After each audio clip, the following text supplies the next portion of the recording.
Hei kaikki armaat lukijani. Tämän 50 lukijan postauksen, kun 50 lukijan kunniaksi mä ajattelin tehdä tämmösen pienimuotoisen videopostauksen. En usko, että ketään kiinnostaa, mutta tosiaan, niin kuin varmaan näette, mä oon tässä just tallilta tulossa ja loppukäyntejä lähdin Sellankaan maastoon menemään. Toivotaan, ettei tää nyt saa mitään paniikkeja tai rupea tästä nyt mihinkään. Sillä on hevoskavereita tuolla ja sillä on vähän hassu maastossa. En tiedä paljon mulla on tilaa. Jaha, sä meinaat syödä. Jatketaanko matkaa?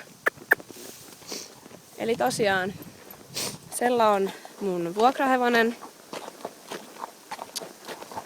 Kautta ylläpitohevonen. Aha, siellä menee joku. Ja tosi mukava.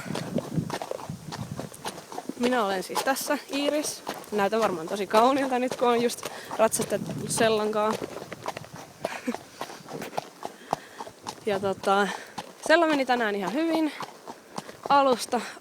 Aluksi oli tosi semmonen päylhällä ja ei mitään jaksaisi tehdä ja mennään vaan. Ja no kyllä se lopputunnista meni tosi nätisti, mutta se rupesi vähän väsymäänkin, kun Sella on tosiaan 6-vuotias ja hetkonen täyttää kohta 7. Joo, ja tosi kokematon kuitenkin.